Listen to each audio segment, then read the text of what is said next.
রাসূলুল্লাহ সাল্লাল্লাহু আলাইহি ওয়াসাল্লাম ইমামের জন্য খুদ নবী নিজে দোয়া করছেন, আল্লাহুম্মা রশিদিল আইম্মা, আল্লাহ ইমামকে আপনি সঠিক পথ দেখান, কারণ তার পিছনে অনুসরণকারী অনেক। একজন ইমামকে যদি আপনি জান্নাতের পথ, সঠিক পথ দেখান, তাহলে তার পিছনে তার অনুসারীরাও জান্নাতের পথ পেয়ে যাবে। নবীজি দোয়া করছেন ইমামের জন্য। নবীজি ইমামের মর্যাদা তুলে ধরছেন, আল ইমামু দামিনুন, ইমাম জামিন। একজন ইমাম একটি মহল্লার জামিন। জামিন মানে কি? কোনো আসামিকে উকিল, অ্যাডভোকেট কোর্টে জামিন করায়। জামিন করায় না, এ মানে কি? মানে হলো এই বিচারপতি, ম্যাজিস্ট্রেট এই উকিলের তত্ত্বাবধানে এই আসামিকে ছাড়ছে, বুঝাইছে আমনে জামিন। অর্থাৎ এই বেটা যদি ভাগ্যে যায়, কোর্টে যদি হাজিরা ঠিকমতো না দেয়, এই সকল বিষয়ে আমনে দায়ভার, আমনে জবাব দিবে, আমনে হিসাব দিতে হবে।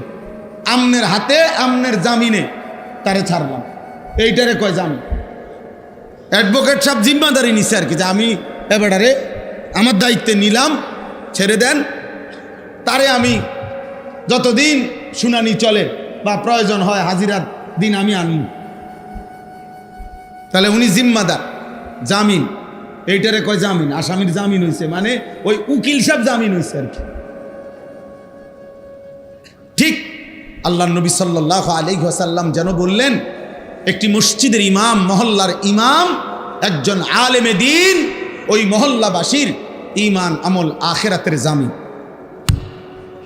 যেন বললেন যে আমি আপনাদের আখিরাত পরকাল ঈমান আমল এর দায়িত্ব নিলাম, যে ইনশাআল্লাহ আমি আপনাদেরকে আখিরাতের রাস্তা, জান্নাতের রাস্তা সঠিকভাবে দেখাবো।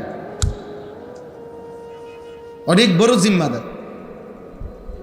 ইন্নামা জুইলাল ইমামু লিউতাম্মা বিহি, নবী সাল্লাল্লাহু আলাইহি সাল্লাম বলেন, নিশ্চয় ইমামকে বানানো হয়েছে যেন মুসল্লিগণ, অনুসারীগণ তাকে অনুসরণ করে, এই জন্য অনুসরণ করে। এবং এখান থেকে শ্রদ্ধেয় উলামায়ে কেরাম যারা আইম্মায়ে হাজরাত, আপনাদেরও জিম্মাদারি, আপনারা এই পরিমাণ নিজের ঈমান আমলের দিকে, চলাফেরার দিকে আমিও আপনিও নজর রাখবেন, যেহেতু আমাদের দিকে মানুষ তাকিয়ে থাকে, আমাদের থেকেই মানুষ শিখতে থাকে। আজকে একজন আলেমে দ্বীন, আমি মুত্তাকি আল্লাহওয়ালা একজন আলেম, আমাদের সুদন্যপুর মাদ্রাসায় আমার শায়েখ আরিফ বিল্লাহ হাকিমুন নফস আল্লামা মুফতি মুশতাকুন নবী কাসিমি হজরত দামাত বারাকাতুহুমের ইসলাহি মজলিস, আজকে আমি সেখান থেকে আসছি। তো ওইখানে আসরের নামাজের পরে মিম্বরের সামনে অনেক তো সব সাথী বসা, আমিও বসা, একজন আল্লাহওয়ালা আলেমে দ্বীন। তো উনি পানি খাইতে চাইছে, কারণ পানির কোনো গ্লাস নাই, কিন্তু 2 লিটারের পানির বোতল আছে, এরকম বড় বোতল, ওই যে ফ্রেশ বা মাম পানির বোতল আছে। তো একজন ওইটা ওনার হাতে আগায় দিছে, কিন্তু উনি ওইটার থেকে পানি এমনি খাচ্ছে না, ওই যে না গ্লাস কষ্ট করে আয়না দেন। তাই বললাম কষ্ট করে খান। তার উনি একটা সুন্দর আমারে সবক দিছে, মাওলানা আমি এমনি এই পুরা বোতল থেকে এমনি পানি খাইলে এই মানুষগুলো সব দেখবে, আর এটা তাদের জন্য উত্তম মেসেজ হবে না, সুন্দর আখলাক হবে না, পানি খাওয়ার সুন্নত তরিকা হবে না। আমার খুব আশ্চর্য লাগে, মাওলানা সাহেব কি পরিমাণ নজর রাখছে। ছোট্ট হোক বিষয়টা, কিন্তু এটা সবক কিনা সবক। এজন্য আহলুল্লাহদের সাথে চললে ফিরলে, উঠা বসা করলে, উলামায়ে কেরামের সাথে, মুত্তাকিদের সাথে জীবনে ছোট্ট ছোট্ট অনেক বিষয় শেখা যায়, ছোট্ট বিষয় শেখা যায়। আল্লাহ আমাদেরকে বুঝার তৌফিক দান করেন। অতএব আমরা বললাম যে আমি একজন অভিভাবক, এই কথাটা আমি বলতেছিলাম, মূলত ওইখান থেকে চলে গেছি অন্য। আমি পুরুষ, আমি আনিস, আমার দ্বিতীয় পরিচয় হলো আমি একজন অভিভাবক। অতএব আমার অধীনে যারা, তাদের ঈমান আমল আখিরাতের ব্যাপারে শতভাগ নজরদারি করা, চেষ্টা করা, এটা আমার মৃত্যু পর্যন্ত দায়িত্ব। হুজুর বলছি 2 দিন, বলছি মনে 200 বার বলছি। এত 200 বার বলার পরে আর বলার দরকার নাই, এই অনুমতি আপনারে কে দিল? হুজুর বিশ্বাস করেন, তার এমন আজকে 2টা বছর বুঝাইছি না, শেষে বুঝিতে আর নামাজ পড়তো না। অতএব এখন ছেড়ে দিছি। কারে জিগায় ছেড়ে দিছেন? আপনার মেম্বারের সিদ্ধান্ত দিছে নাকি? আপনার চেয়ারম্যানে বলছে নাকি যে আর কইও না? 2 বছর পরে কি আর মানুষে কয় এটা নি নিয়ম? না, ছেড়ে দেওয়ার কোনো সুযোগ। আমার অধীনস্থদের, আমার নিজের ঈমান আমল, আমার আখিরাতের ফিকির, আমার গুনাহ থেকে বাঁচার চেষ্টা করার চেষ্টা অব্যাহত রাখা, এটা আমার কোন দিন পর্যন্ত দায়িত্ব? হাত্তা ইয়াতিয়াকাল ইয়াকিন, মৃত্যু আসা পর্যন্ত আমার এটা দায়িত্ব।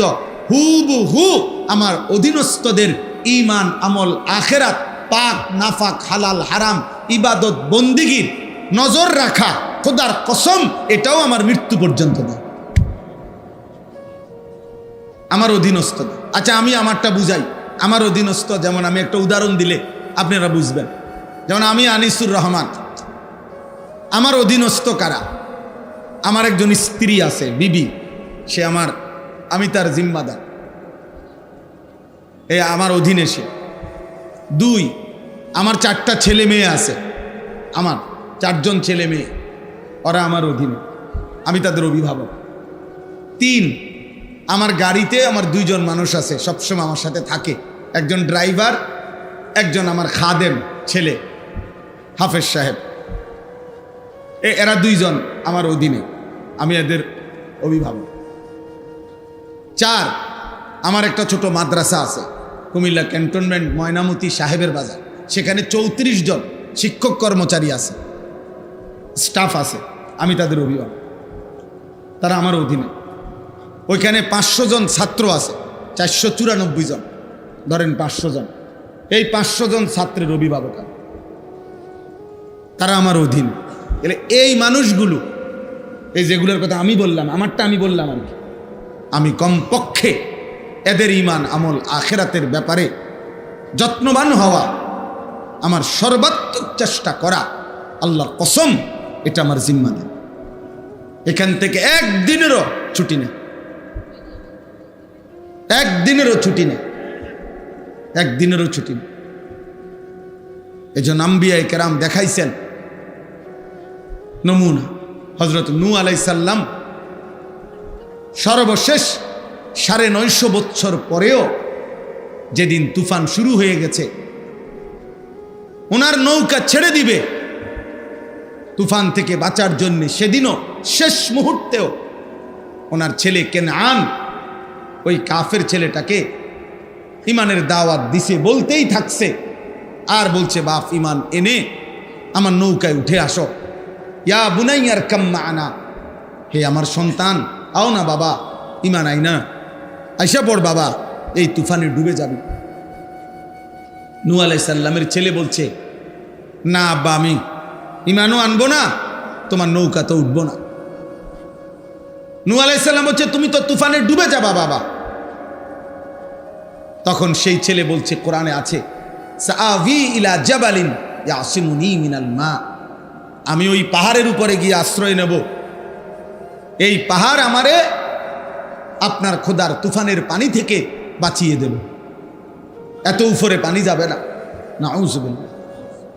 হযরত নূহ আলাইহিস সালাম তখনও অধৈর্য হন নাই, উনি আবারও বলছে লা আসিমাল ইয়াউমা মিন আমরিল্লাহ, এই বাপ, আজকে মহান আল্লাহর এই ফয়সালা থেকে কেউ বাঁচাইতে পারবে না, পাহাড়ও না, জঙ্গলও না, হিমালয় পর্বত না, পারবি না রে বাপ, বাঁচতে পারবি। ছেলেকে হাত ধরছে, টানতেছে, বাপ আয় না, ডুবে যাবি বাপ, ঈমান আন, নৌকায় আয়। আল্লাহ বলেন ওয়াহালা বাইনাহুমাল মাউজ ফাকানা মিনাল মুগরাকিন, আল্লাহ বলেন এই টানাটানির মুহূর্তে বাপ টানে ইমানের দিকে, সন্তান ছুটে যাচ্ছে কুফরির দিকে, এই অবস্থায় একটা তুফানের ঢেউ আসছে, এক ধাক্কা দিছে ঢেউ, এই ধাক্কায় বাপ আর পুতের হাতের বাঁধন জীবনের তরে ছুটে গেছে। ফাকানা মিনাল মুগরাকিন, অতঃপর ধীরে ধীরে ছেলেটি ডুবে গেছে। কিন্তু তিনি শেষ মুহূর্ত পর্যন্ত সন্তানকে বাঁচাইতে চেষ্টা করছে।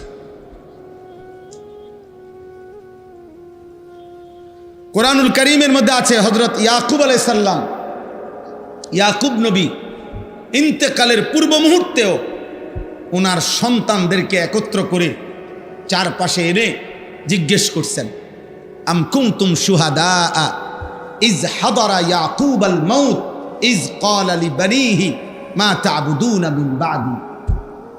কোরআন শরীফের আয়াত কিনা? আল্লাহ বলেন, স্মরণ করেন ইয়াকুব নবীর মৃত্যুর সময়ের সেই কথা, যখন তিনি তার সন্তানদেরকে মৃত্যুর মুহূর্তে জিজ্ঞেস করছেন, হে আমার সন্তানরা, তোমরা আমার 12টা ছেলে, তো আমি পৃথিবীর থেকে চলে যাচ্ছি, আমি শেষ শুনতে চাই আমার পরে তোমরা কার ইবাদত করবে? ক্বালু না'বুদু ইলাহাকা ওয়া ইলাহা আবাইকা। ছেলেরা এক বাক্যে বলছে, আপনি ঘাবড়াবেন না বাবা, আমরা আপনার মৃত্যুর পরেও আপনার এবং আপনার পূর্বপুরুষ ইব্রাহিম, ইসমাইল, ইসহাক, আপনার পূর্বপুরুষ উনাদের যিনি রব ইলাহ, সেই মহান আল্লাহ, আমরা তার গোলামি করতে পারি।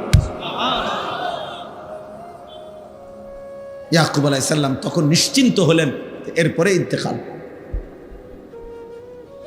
ইন্তেকাল করলেন। আজ মুসলমানের মা বাপ এতটুকু যদি বুঝতেন, আমার সমাজ অনেক সুন্দর হতো, আমার ঘর অনেক সুন্দর হইত, অনেক সুন্দর হইত। এতটুকু আপনারা বুঝলেন না। আপনারা মনে করছেন স্ত্রী সন্তানের জন্য আপনার দায়িত্ব ঘর, বিল্ডিং, দালান, সোফা, ফার্নিচার, খাট, পালং, বাজার, সদাই, ফর্ম ফিল আপ, রেজিস্ট্রেশন, বিদেশের টাকা, বাজারের ভিটি, জমি কিনা দেওয়া, বিল্ডিং সাজিয়ে দেওয়া, এরই নাম হচ্ছে বাবার দায়িত্ব। না রে বাপ, কোরআনুল কারীমে আল্লাহ বলছে, ওয়া'মুর আহলাকা বিসসালাহ, তুমি তোমার পরিবারের সদস্যদেরকে নামাজের আদেশ করো, নামাজের আদেশ করো। আজকে যদি এতটুকু বুঝতেন, আমি প্রতিদিন একবার হলেও এই কথা বলি, আমার জিন্দেগির সবচেয়ে বড় আফসোস ওইটা যে 16 বছর, 18 বছরের, 14 বছরের এত অল্প বয়সী মুসলমানের ছেলে মেয়ে খোদার 365 দিন আপন ঘরেই ঘুমায়, বাবা মা জীবিত, অথচ 365 দিনে খোদার একটা বছরে কোনো দিন ফজরের নামাজ পড়ে না। আহা, বাবা মা জীবিত, মুসলমানের সন্তান এত বড় নিকৃষ্ট কিভাবে হয়? আর মুসলমানের মা বাপ এইসা গাফেল কেমনে হয়? ওই বাপ, তুমি এত বড় গাফেল কেমনে হইলা? তোমার সন্তান একটা দিনও ফজরের নামাজ পড়বে না। তুমি কেমন বাপ হইলা? আর এটা কেমন সন্তান? বলো না বাপ, বলো না সন্তান, নওজোয়ান বলো না ভাইয়া, এই কিশোর নওজোয়ান ছেলেরা, এই বন্ধুর কথা বলো, জবাব দাও। 365 দিনে খোদার এক বছরে যে কোনো দিন 5 ওয়াক্ত নামাজ পড়লা না, তুমি মানুষের বাচ্চা? এই হাইওয়ান, মুসলমানের বাচ্চা তো নিকৃষ্ট হয় বেটা। তোর কোনো আল্লাহ নাই, তোরে কেউ বানায় নাই, বেঈমান নাফরমান। তোর কোনো সৃষ্টিকর্তা নাই, তোর কোনো নবী নাই, তোর জন্য কেউ 23 বছর কাঁদে নাই, তোর কোনো ধর্ম নাই বাপ, তোর কোনো কিতাব নাই, তোমাকে কোথাও ফিরতে হবে না।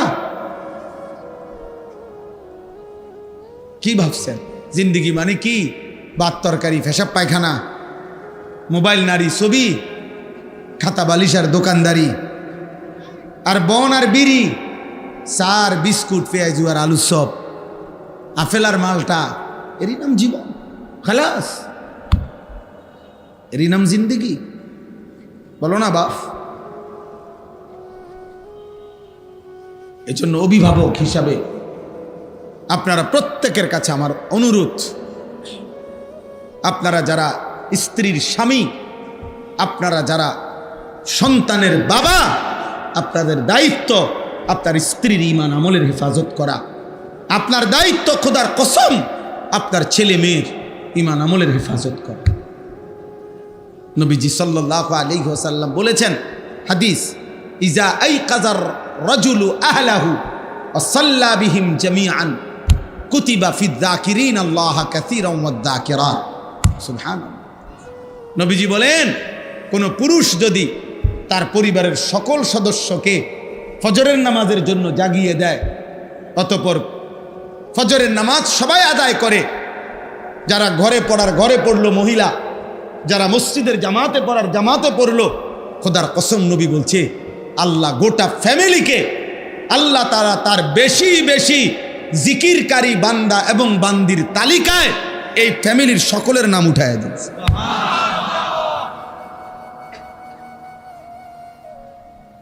কুতিবা লিখে দেওয়া। নবীজি বলছেন সাল্লাল্লাহু আলাইহি ওয়াসাল্লাম, রাহিমাল্লাহু রাজুলান আইকাযা ইমরাআতাহু ফাইন আবাত নাদাহা ফি ওয়াজহিহাল মা। আল্লাহ ওই পুরুষের উপরে, ওই স্বামীর উপরে আল্লাহ রহমত নাজিল করেন যে তার স্ত্রীকে ফজরের নামাজের জন্য জাগিয়ে দেয়। যদি সে উঠতে না চায়, ফাইন আবাত, উঠতে না চায়, তাহলে স্বামী আদর করে তার চোখে মুখে পানির ছিটা দিয়ে দেয়। ওঠো, উঠতে হবে, পানির ছিটা দিয়ে দেয় যেন সে উঠে। আল্লাহ নবী বলেন আল্লাহ ওই স্বামীর উপরে তৎক্ষণাৎ রহমত নাজিল করে। শেষ হয় নাই হাদিস, এর পরের অংশ হলো ওয়া রাহিমাল্লাহু ইমরাআতান, আল্লাহ ওই স্ত্রীর উপরেও রহমত নাজিল করেন আইকাযাত যাওজাহা, যে তার স্বামীকে ফজরের নামাজের জন্য জাগিয়ে দেয়। ফাইন আবা, যদি স্বামী উঠতে না চায়, নাদাহাত ফি ওয়াজহিহিল মা, এবার স্ত্রী তার চোখে মুখে পানির ছিটা দিয়ে দেয়। উঠতা না, কালকে যে তুমি আমারে পানি দিছো চোখে মুখে, আজকে বালতি দিয়া পানি দিও, ওঠো। আচ্ছা, এমন ভালোবাসায় কি ঝগড়া হইব? এটা তো মহব্বত।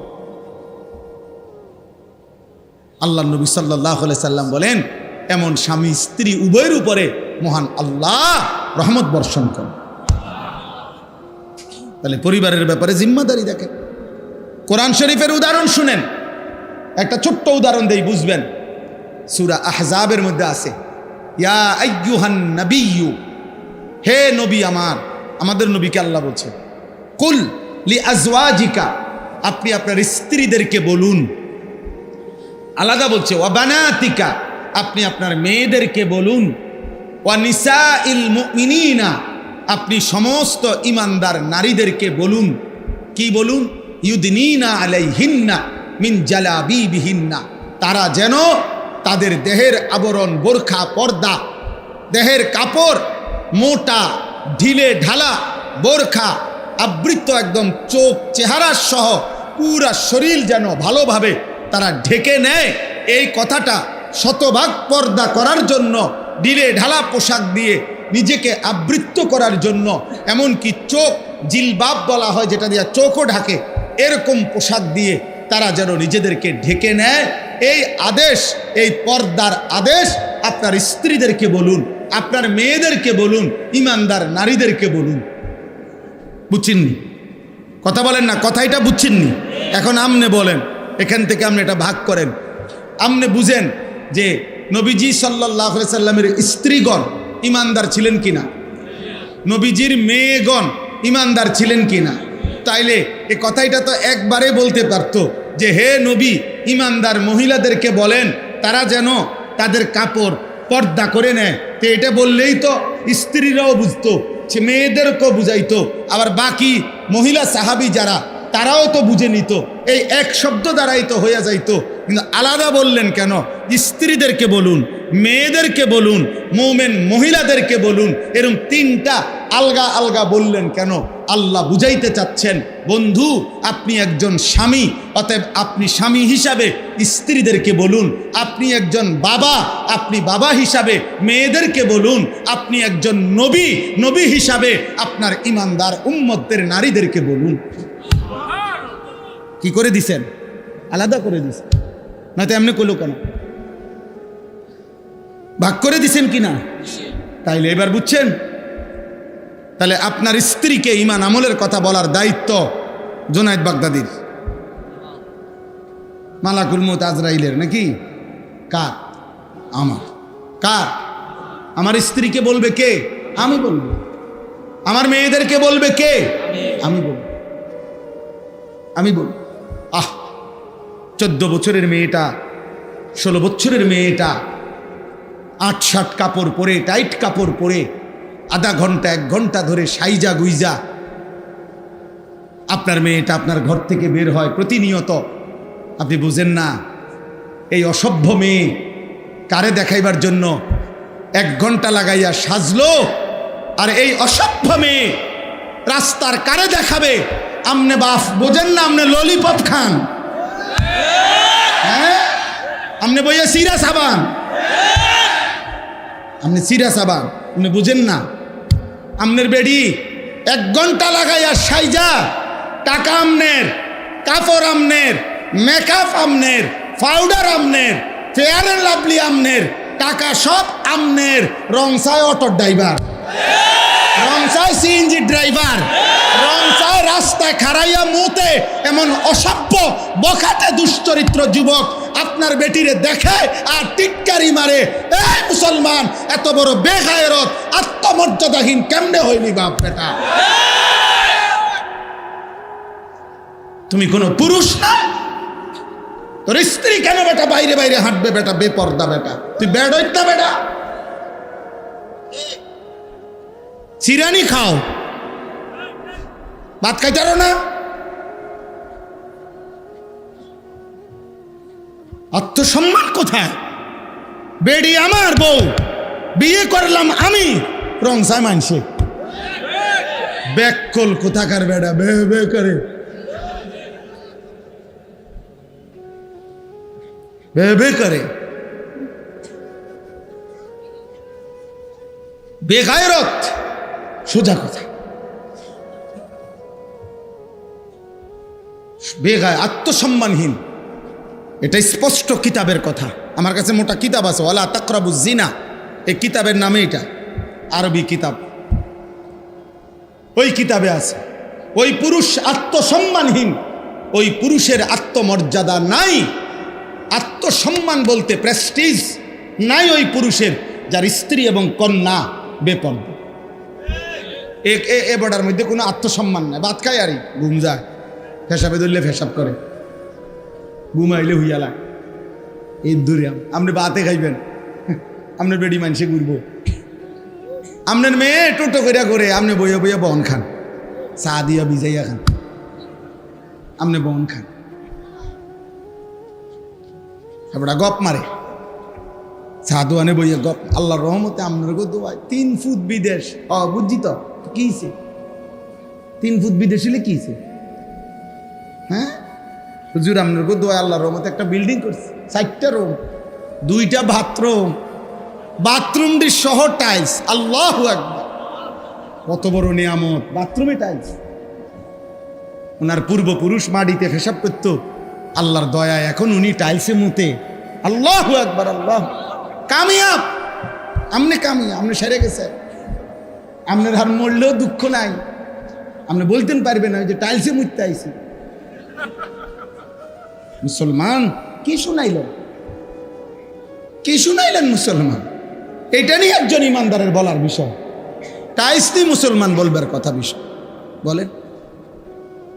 আপনি তো বলবেন আখেরাত, আপনি তো বলবেন আপনার সন্তানের ইবাদত, আপনি তো হিসাব দিবেন আপনার ঘরের পর্দা, আপনি তো হিসাব দিবেন আপনার ঘরের মানুষ 6 জন, আল্লাহর কোরআন পড়তে পারে কয়জন, এটা বলেন মিয়া।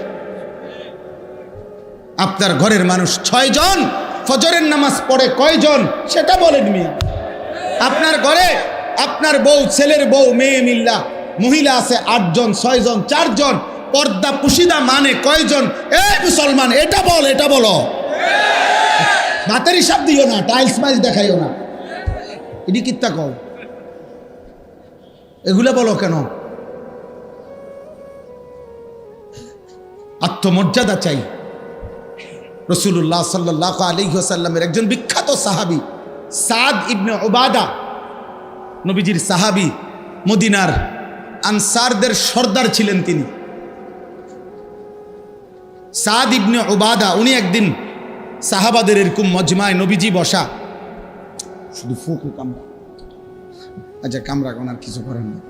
সাদ ইবনে উবাদা এই সাহাবী বলতেছিলেন, ইয়া রাসূলুল্লাহ সাল্লাল্লাহু আলাইহি ওয়াসাল্লাম, লাউ রাআইতু রাজুলান মা ইমরাআতি লা দারাবতুহু বিসাইফ। সাহাবী নবীজির সামনে বললেন, ইয়া রাসূলুল্লাহ, আমি যদি 1 মিনিটের জন্য কোনোদিন কোনো পর পুরুষ, বেগানা পুরুষকে আমার স্ত্রীর সাথে দেখি কথা বলতে অথবা দাঁড়িয়ে থাকতে, লা দারাবতুহু বিসাইফ, তরবারির 1 কোপ দিয়ে তার কল্লা ফেলাই দিন।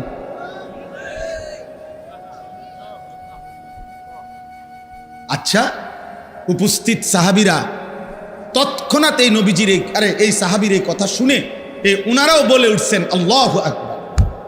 হাদিসে আছে এটা, উনারা সবাই বলে উঠছে, মানে বাপরে দেখ শুনি বেটার হিম্মত কি, আল্লাহু আকবার বলে উঠছেন। এবার নবীজি বললেন, আতাআজাবুনা মিন গায়রাতে সাদ, তোমরা আমার সাদের হিম্মত, সাহসিকতা, আত্মসম্মান বোধ, গায়রত দেখে অবাক হলে শোনো সাহাবারা। নবী বললেন, ওয়াল্লাহি আনা আগিয়ারু মিনহু, আল্লাহর কসম আমি মুহাম্মদ সাল্লাল্লাহু আলাইহি সাল্লাম, আমি তার চাইতে বেশি আত্মসম্মানওয়ালা। আর ওয়াল্লাহু আগিয়ারু মিন্নি, আর আমার মহান আল্লাহ তার চাইতে বেশি আত্মমর্যাদা। এজন্য কায়নাতে হাদিসের মধ্যে আছে, নবী সাল্লাল্লাহু আলাইহি সাল্লাম বলেন, এই জমিনে কোন পাপের কারণে, কোন অপরাধ জমিনে হলে আল্লাহ সবচেয়ে বেশি গুসা হয়, আল্লাহর প্রেস্টিজে লাগে, আল্লাহর আত্মসম্মানে লাগে। খোদার কসম নবী বলছে, কোন বান্দা জমিনে যখন কোন নারী পুরুষ জিনা করে, বেবিচার করে, তো আল্লাহর প্রেস্টিজে, আত্মসম্মানে, আল্লাহর গায়রতের মধ্যে সবচেয়ে বেশি আঘাত লাগে। মালিক আমার বেশি গুসা হয়, মালিক আমার বেশি রাগ হয়। এজন্য গুসার কারণে নবী বলছেন, আল্লাহই তো বিধান, এই জন্য বলছে, বন্ধু ওই জেনা করলো, ও ব্যভিচার করলো আমার জমিনে, ওরে খাওয়াইলাম আমি, ওরে পড়াইলাম আমি, এত বড় কায়নাত দিয়ে আমি তাকে লালন পালন করছি, ওরে আমি বলছি তার জন্য আমি হালাল বিবাহর ব্যবস্থা রাখছি, ওরে আমি বলছি তার স্ত্রী আমি ব্যবস্থা করেছি, ওর যৌন চাহিদা আমি আল্লাহ দিয়েছি, ওই নারী আমি সৃষ্টি করেছি, এই পুরুষ আমি সৃষ্টি করেছি, শাহওয়াত আমি সৃষ্টি করেছি, লজ্জাস্থানের চাহিদা আমি সৃষ্টি করেছি। এত কিছু আমার দেওয়া, ও আমার জমিনে আমার দেওয়া জিনিস পেয়ে নাফরমানি করলো। আল্লাহর নবীকে আল্লাহ বলছে, বন্ধু খবর লাগান, এটা যদি বিবাহিত পুরুষ এবং নারী হয়, এই জেনাকার পাথর মাইরা ফেলেন, পাথর মারে জাগাত পরে আমি বিচার করবো, আবার পরে আখেরাতে। এখন ওয়ালিয়াশহাদ আযাবাহুমা তাইফাতুম মিনাল মুমিনিন, সমস্ত এরকম মজমায় ইমানদার মানুষের সামনে খোলা ময়দানে ওপেন প্রকাশ্যে পাথর মাইরা ওগুলার মাইরা ফেলেন। আর অবিবাহিত পুরুষ নারী হলে 100 করে চামড়ার বেত্রাঘাত করেন, যেন এক এক বাড়িতে 100 বছর মনে থাকে। কেন এত? ইসলামী শরীয়তে এর চাইতে কঠোর কোনো শাস্তি নেই, তাফসীরে আছে, এর চাইতে কঠিন কোনো শাস্তি নেই। ইসলামী হুকুমত, ইসলামী খেলাফতের এটা জিম্মাদার।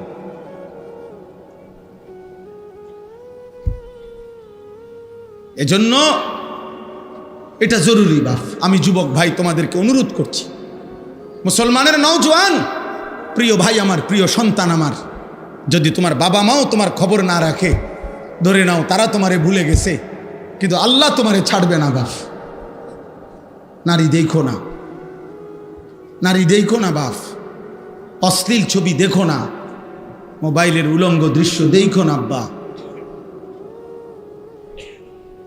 তুমি বরবাদ হয়ে যাবা। তোমার দুনিয়াও শেষ হয়ে যাবে, তোমার আখিরাতও শেষ হয়ে যাবে।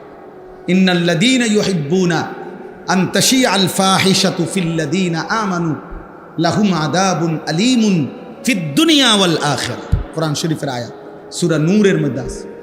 আল্লাহ বলছে, যারা মুসলিম জনসমাজে অশ্লীলতা ছড়িয়ে দেয়, জিনা ব্যভিচার ছড়িয়ে দেয়, নারী পুরুষ ছেলে মেয়ের অবাধ বেহায়াপনা ছড়িয়ে দেয়, খোদার কসম আল্লাহ বলছে, আমি ওয়াদা দিলাম তাদেরকে আমি কঠিন আযাব দেব ফিদ দুনিয়া ওয়াল আখিরা, দুনিয়াতেও আখিরাতে।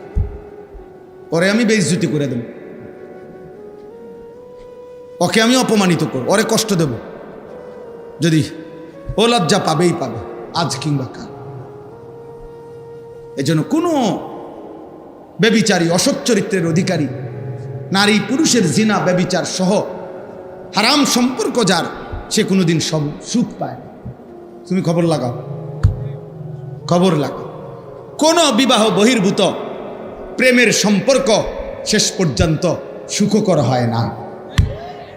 শেষ পর্যন্ত ফাসাদ লাত্তি ছাড়া আর কিচ্ছু দুটো। হ্যাঁ, 3 বছরের ভালোবাসা, 8 বছরের জানাশোনা, 9 বছরের দিন ফাসাদ লাত্তি, একটা লাত্তি, এরপরে মেও মেও করে কান্দে। আর আমার কাছেই তো কত ফুলান কান্দে।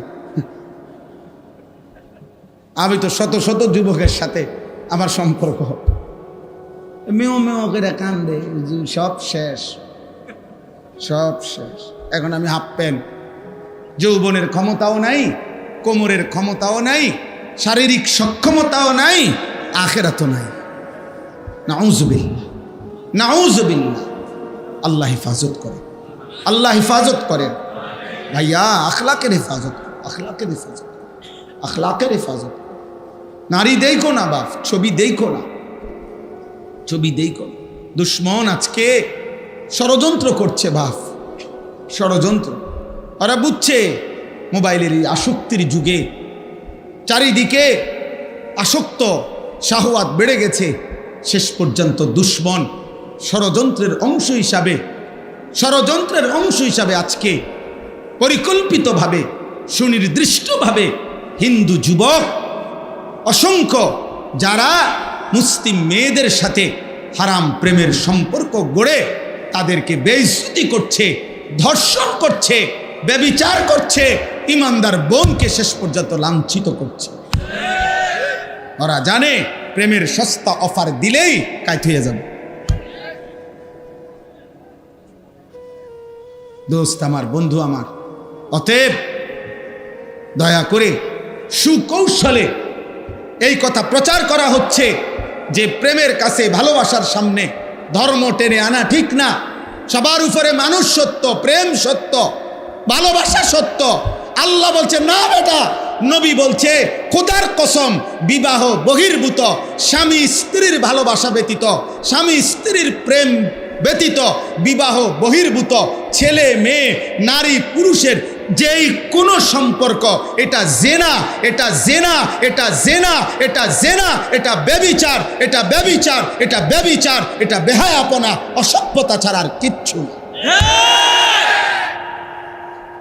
বিবাহ বহির্ভূত প্রেম হয় না, বিবাহ বহির্ভূত ভালোবাসা হয় না। ভালোবাসা শুধুই স্বামী স্ত্রী, ভালোবাসা শুধুই কি ওয়াজআলা বাইনাকুম মাওয়াদ্দাতাও ওয়া রাহমা। কোরআন শরীফে আল্লাহ বলছে, আমি আল্লাহ স্বামী স্ত্রীর মধ্যে দিয়ে দিলাম ভালোবাসা এবং দয়া মায়া। কোরআন শরীফের আয়াত। আল্লাহ আমাদেরকে হেফাজত করে, হেফাজত করে। কিশোর ভাই, নওজোয়ান ভাই, আরেকটু সচেতন হও, আরেকটু সচেতন হও। এত পাগল হয়েও না ভাইয়া, এত মাতাল হয়েও না। যে চাহিদা আল্লাহ দিয়েছেন, চাহিদা আল্লাহ পূরণ করুন। ক্ষুধা যিনি দিয়েছেন, খাবারের ব্যবস্থা তিনি রাখছেন। তৃষ্ণা যিনি দিয়েছেন, পানির ইন্তজাম তিনি রেখেছেন। ঠিক লজ্জাস্থানের চাহিদা যিনি দিয়েছেন, হালাল পবিত্র স্ত্রী তিনি ব্যবস্থা রাখছেন। ওয়েট, তুমি অপেক্ষা করো, মিলে যাবে ইনশাআল্লাহ। আমার কথা মনে রাখো, এই দোস্তের কথা মনে রাখো। আমি বললাম নষ্ট হয়েও না, চরিত্রহীন হয়েও না। আগামীর ইসলামের জন্য, আগামীর কালেমার পতাকার জন্য, মাহাদির পক্ষে লড়বার জন্য, দাজ্জালের বিরুদ্ধে লড়বার জন্য ইমান আমলওয়ালা আখলাকওয়ালা যুবক তোমরা যদি তৈরি না হও, আল্লাহর দ্বীনের জন্য লড়বে কে? কালেমার জন্য লড়বে কে? বাস কি বলো ভাই? গাজাবাসী আজীবন শুধু রক্তই দেবে না, মুসলমান আজীবন শুধু মরতেই থাকবে। আজকে তো ৭৭ বছর হয়ে গেছে। 1948 সনে ইসরায়েলের এই বেঈমানরা ফিলিস্তিনের উপরে হামলা শুরু করছে 1948 সালে।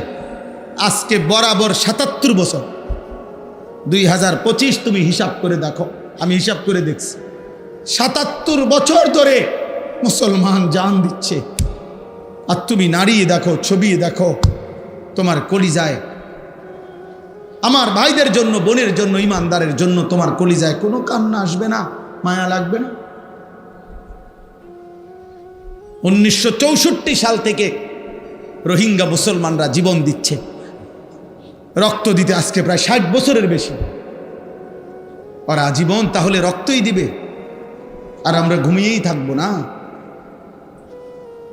1947 সালে ব্রিটিশ যখন এই উপমহাদেশ থেকে চলে গেছে, তখন এই কাশ্মীর মুসলমানের অঞ্চল, কাশ্মীরকে অমীমাংসিত রেখে চলে গেছে। সে 47-এর পর থেকে আজকে 2025, 78 বছর ধরে কাশ্মীরের মজলুম মুসলমান জীবন দিচ্ছে।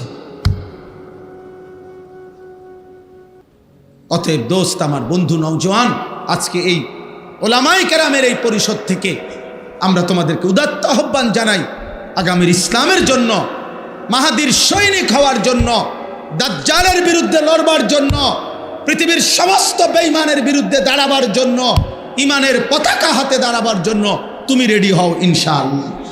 বলো ইনশাআল্লাহ।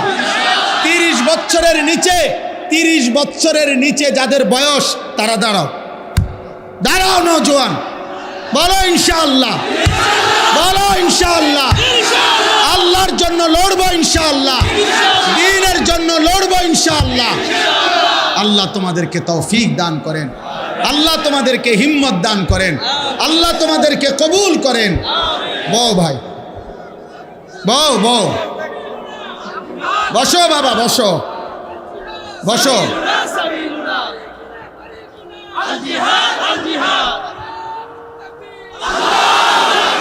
পৃথিবীতে কোনো কালেই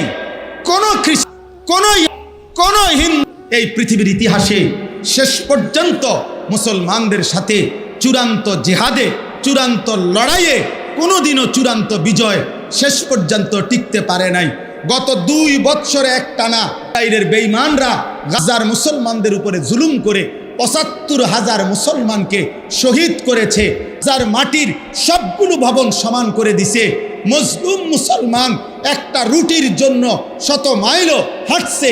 এত অভুক্ত, এত রক্ত, এত জান বিলিয়ে দেওয়ার পরেও আল্লাহর কসম, মুজাহিদিন যারা, গাজার মুজাহিদ, আমার মুজাহিদরা 1 সেকেন্ডের জন্য তাদের হিম্মত কমে নাই। তারা এখন আবার তারা মাটির উপরে আছে। আমার মুজাহিদ থামে না, ইসলাম ডোবে না, সূর্য কখনো চূড়ান্ত ডুবে না। এখানে বাংলাদেশে যদিও সূর্য ডুবে গেছে, পৃথিবীর সব জায়গায় কিন্তু সূর্য ডুবে নাই, কোথাও সূর্য উঠছে। বোঝেন নাই?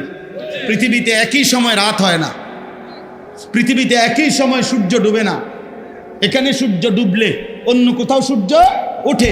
আল্লাহর কসম, ইসলাম এমন এক সূর্য যেটা কোথাও যদি কোনো কারণে সাময়িক কিছুক্ষণের জন্য পর্যদুস্ত হয়, কিন্তু অন্য জায়গায় তৎক্ষণাৎ ইমানের সূর্য, ইসলামের সূর্য ঝলঝল করে উঠতে থাকে। এজন্য গাজার মুসলমান যদিও রক্ত দিচ্ছে, আফগানের মুসলমান কালেমার পতাকা উড়াচ্ছে। হ্যাঁ, একই মুহূর্তে পৃথিবীতে বাসী রক্তে লাল, আফগানে ইমানের পতাকা উঠছে। মুসলমান হারে নাই, ইমানদার হারে নাই। মনে রাখো, মদে মাতাল যুবক, নারীতে আসক্ত যুবক, মোবাইল আর অশ্লীল ছবি দেখা ছাড়া যার রাত কাটে না, দিন কাটে না, একটা সেজদাও যে সমস্ত ছেলেরা দাও না, মনে রাখো আমার আব্বা বাপ, তোমারে ছাড়াও ইসলাম বিজয় হবে, তোমারে ছাড়াও মাহাদি লড়বে, তোমারে ছাড়াও দাজ্জালের বিরুদ্ধে লড়বে, তোমারে ছাড়াও ঈসা নবীর যোদ্ধা বাহিনী লড়বে। কিন্তু হয়তো তুমি কামে লাগলা না, তুমি চলে গেলা জাহান্নামের পথে। ইমানদার নওজোয়ান ঠিকই আল্লাহর জন্য জান দেবে। এজন্য তুমি হও সেই কাফেলার সৈনিক, বলো ইনশাআল্লাহ। তুমি হও ফজরের মুসল্লি, ইনশাআল্লাহ তুমি হবে মাহাদির সৈনিক। হ্যাঁ হ্যাঁ, এটা হাদিসের কথা। ফজরের মুসল্লি যারা মাহাদির সৈনিক তারা। এই বাংলার মাটিতে কালিমার পতাকা উড়বে ইনশাআল্লাহ, ইনশাআল্লাহ উড়বে ইনশাআল্লাহ, ইনশাআল্লাহ। রাসূলুল্লাহ সাল্লাল্লাহু আলাইহি সাল্লাম বলছে, যদি শোনো যে কিয়ামতের আর একদিন বাকি, তবু ইয়াকিন রেখো মাহাদি আসবে। ইমানের পতাকা, ইসলামের পতাকা, ইসলামের বিজয় বিশ্বময় উড়বেই উড়বে। এটা হাদিস, এটা হাদিস। হয়তো তুমি কামে লাগবে না, আরে তুমি কামে লাগবে না, রে তুমি বেরিয়ে চাইলে আর কি, তুমি নারী দেখে দেখে শেষ হয়ে গেল, আর তুমি অশ্লীল ছবি দেখে দেখে শেষ হয়ে গেল, তুমি চুল ঠিক করতে করতে হায়াত শেষ, তুমি মোবাইল টিপতে টিপতে হায়াত শেষ, আর কোনো কামে লাগলে না আর কি, এর দূর আর কি। কিন্তু মনে রেখো বাপ, এই জন্য আজকে আমি অনুরোধ করছি, আমার ওই কথার থেকে আবারও ফিরে যাই। আমরা অভিভাবক যারা বলছিলাম একজন পুরুষ, অতএব অভিভাবক হিসাবে আমার অধীনস্থ স্ত্রী, আমার ছেলে, আমার মেয়ে, আমার অধীনে যারা, তাদের ঈমান আমলের হেফাজত কার দায়িত্ব? অভিভাবক। কার দায়িত্ব বলেন না কেন? অভিভাবক। অভিভাবক। 3 বছরের বাচ্চাটা সারাক্ষণ মোবাইল টিপে কেন? তার মা নাই?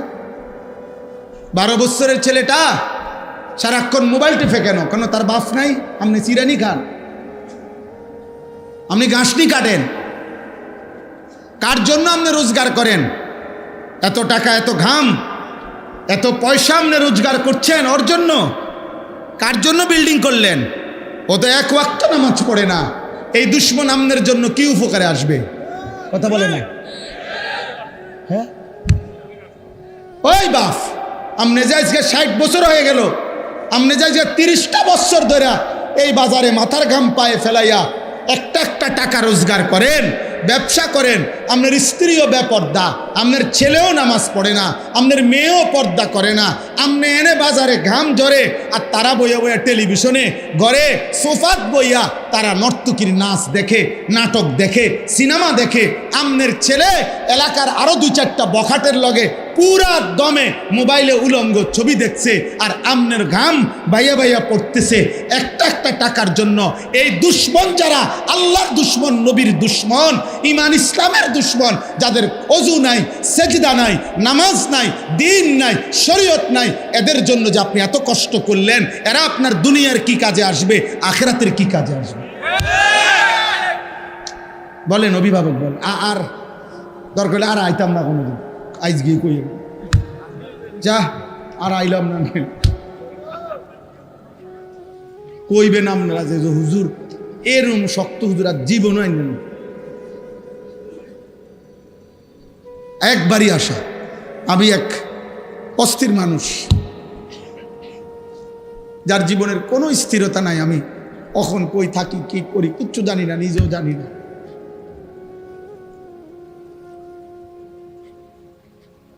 সারাদিন কোমরে ব্যথা করে। সেদিন আমার শায়েখ আল্লামা মুফতি মুশতাকুন নবী কাসিমি হুজুরে আমি বলছিলাম, গত রবিবারে সিলেট আমাদের মাহফিল ছিল একসাথে, হুজুরে বললাম, হুজুর কোমরটা সারাক্ষণ ব্যথা করে, খুব ক্লান্তি লাগে, কি করবো হুজুর? হুজুর আমারে বলতেছে, এমন এক কথা বলছে, আমার হিম্মত বেড়ে গেছে আরো 100 গুণ।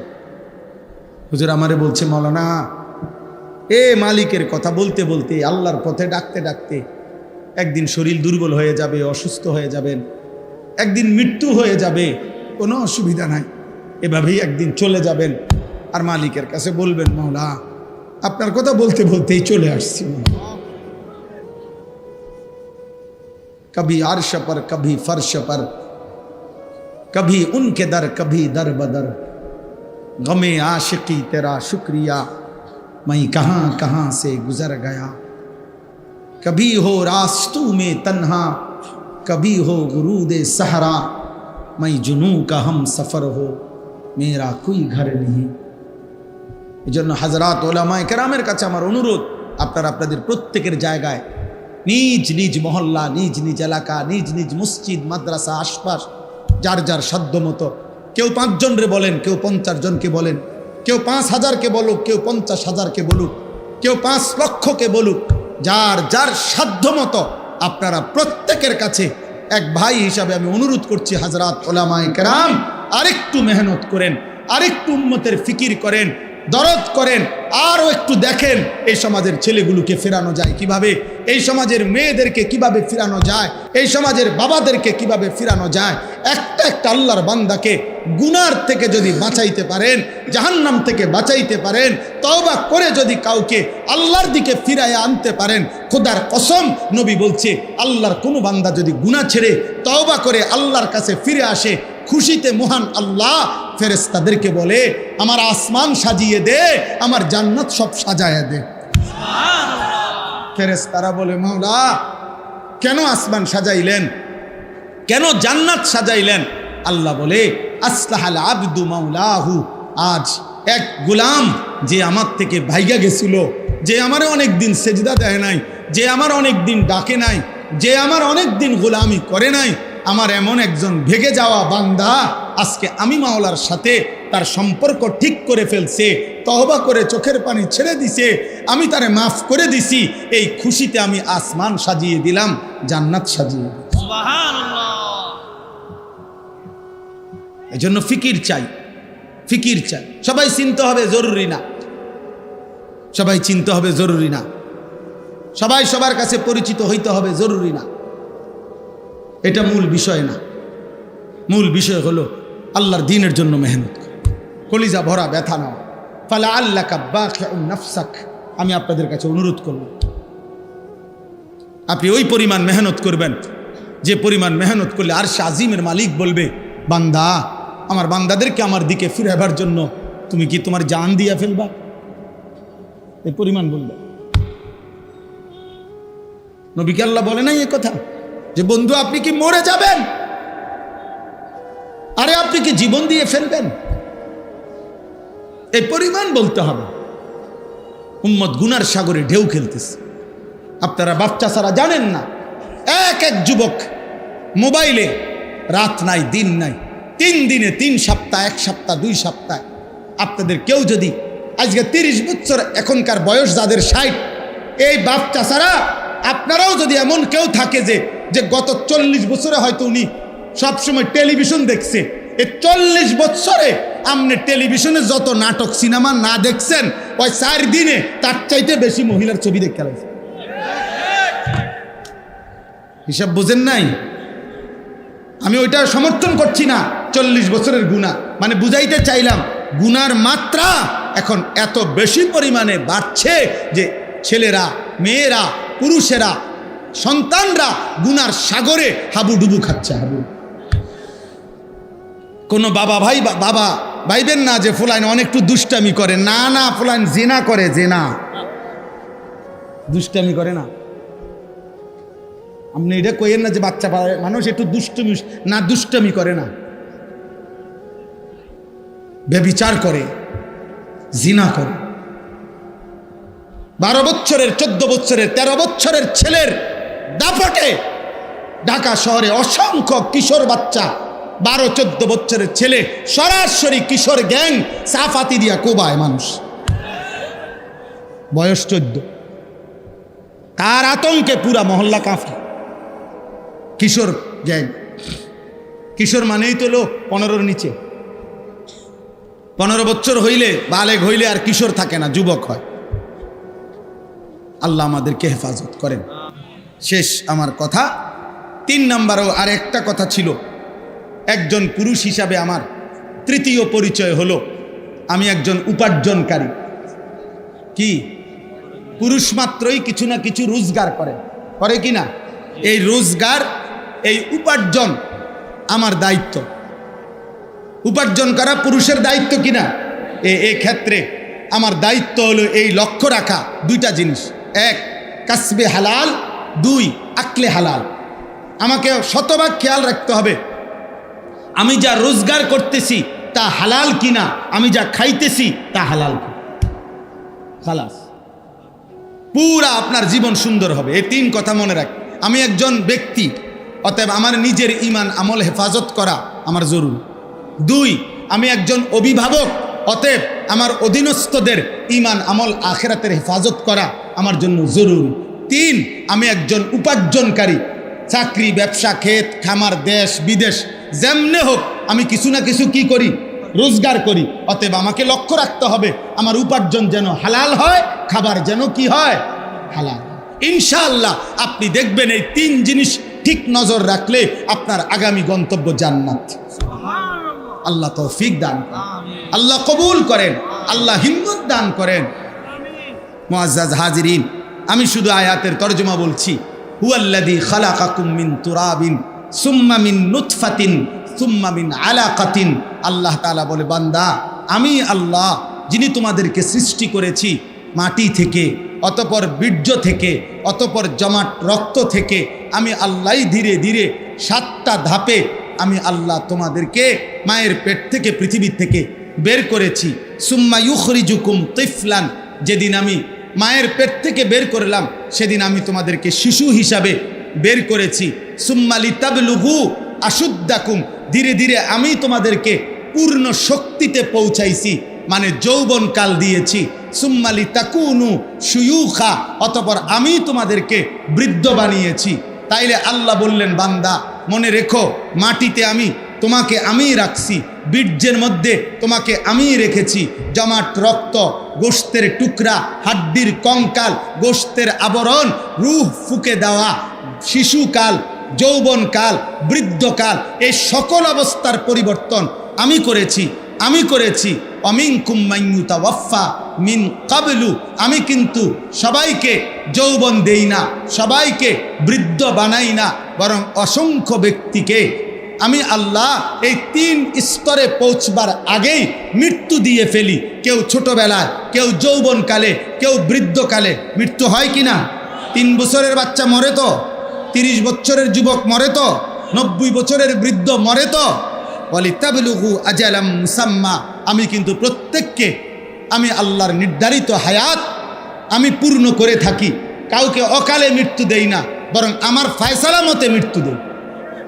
ওয়ালাআল্লাকুম তাকিলুন, আল্লাহ বলেন এই যে বিচিত্র অবস্থা, একবার মাটি, একবার বীর্য, একবার জমাট রক্ত, একবার গোশতের টুকরা, একবার হাড্ডির কঙ্কাল, একবার গোশতের আবরণ, আরেকবার রূহ ফুঁকে দিলাম, আরেকবার শিশু বানাইলাম, আবার যুবক বানাইলাম, আবার বৃদ্ধ বানাইলাম, আবার অনেককে বৃদ্ধ পর্যন্ত নিলাম, অনেককে তার আগে আগেই মৃত্যু দিয়ে দিলাম। এই সবটা আমি আল্লাহ কেন করছি? এমন রকমের ওয়ালাআল্লাকুম তাকিলুন, যেন তোমরা বুঝতে পারো। কি বুঝতে পারো? যেন তুমি বুঝতে পারো আমার এই শরীর, আমার এই দেহ, আমার এই জীবনের উপরে আসলে আমার কোনো নিয়ন্ত্রণ নাই, আমার কোনো ক্ষমতা নাই। শিশু আমি কেন হলাম? আল্লাহ চেয়েছে। যৌবন আমার কেন পেলাম? আল্লাহ চেয়েছেন বলে। বৃদ্ধ আমি কেন হলাম? আল্লাহ চেয়েছেন বলে। আমি কেন হাসলাম? আল্লাহ হাসায় বলে। আমি কেন কাঁদি? আল্লাহ কাঁদায় বলে। আমি কেন সুখে আছি? আল্লাহ সুখে রাখছে বলে। আমি কেন দুঃখে আছি? আল্লাহ দুঃখে রাখছে বলে। আমি কেন সুস্থ আছি? আল্লাহ সুস্থ রাখছে বলে। আমি কেন অসুস্থ হলাম? আল্লাহ অসুস্থ করছেন বলে। আল্লাহ বলে, বান্দা অতএব তোমার যেহেতু কোনো অধিকার নাই, বরং আমার হাতে সব, অতএব তোমার আকল আর বুদ্ধি বিবেক দিয়ে তুমি ভাববা। ইনসাফের দাবি, বিবেকের দাবি, আকলের দাবি এটা যে আমি আল্লাহরই গোলামি করা, আমার ইবাদত করা, আমার হুকুমই মানতে থাকা। এটাই সত্যি। না তুমি তো তোমার কোনো কিছুর অধিকার নাই। আমি মন মতো বুড়ে যেতাম, কথা বলেন না কেন? আমি মন মতো হায়াত টিকতে পারমু? তাহলে আমাদের নিজস্ব কিছু করার ক্ষমতা আছে? অতএব কার গোলামি করা উচিত?